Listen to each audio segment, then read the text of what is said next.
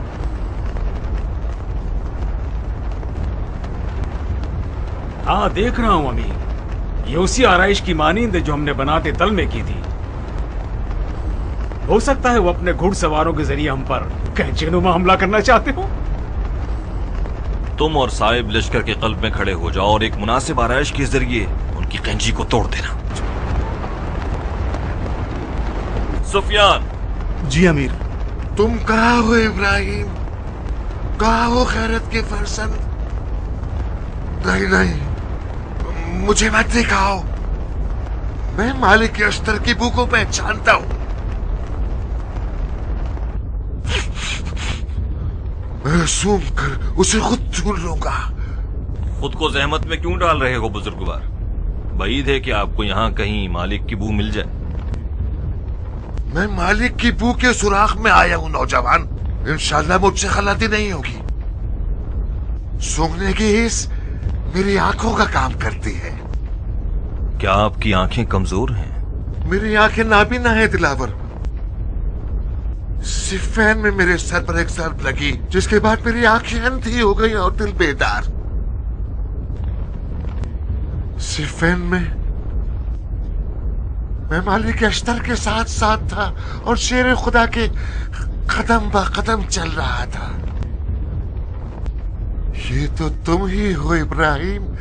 مجھے غلط فہمی نہیں ہوئی تھی. تم ابراہیم ابن مالک اشتر ہو. میں شریک ابن جدیر ہوں بہادر. خوش آمدید شریک. آپ نے اب تک کیوں اپنے آپ کو چھپائے رکھا تھا؟ میں تمہارا بوجھ بن کر تمہیں نا امید نہیں کرنا چاہتا تھا. میں فلسطین سے اپنے مرجانہ کے خلاف جہاد کرنے کے لیے آیا ہوں. یہ لو، یہ تربت بیت المقدس ہے. یہ باندھ لو تاکہ جنگ خیبر کی سی فتح نصیب ہو جائے. نہایت قیمتی تحفہ ہے. میں وعدہ کرتا ہوں کہ آنکھوں کے دیدوں کی طرح اس کی حفاظت کروں گا. دعا مانگ رہا ہوں کہ میرا خود میرے سر سے اتر جائے. اتر جائے گی صاحب، شک مت کرو. ہمیں ضرور فتح نصیب ہوگی. یہ کیا ماجرا ہے صاحب؟ میں نے کئی بار آزما کر دیکھا ہے عبداللہ. جب بھی جنگ کے دوران یہ خود میرے سر سے اتر جاتا ہے وہ جنگ ہم ضرور جیت جاتے ہیں.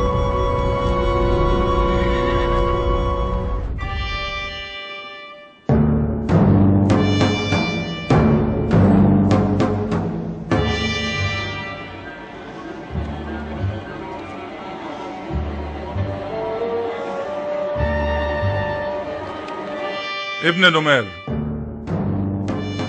جی امیر. عراقیوں کی آرائش دیکھ رہے ہو؟ جی، یہ اس تیر کی سی آرائش ہے جو کینچی کو توڑ دیتی ہے. لگتا ہے اشتر کے بیٹے کے پاس کمال کے تجربہ کار مشیر ہے.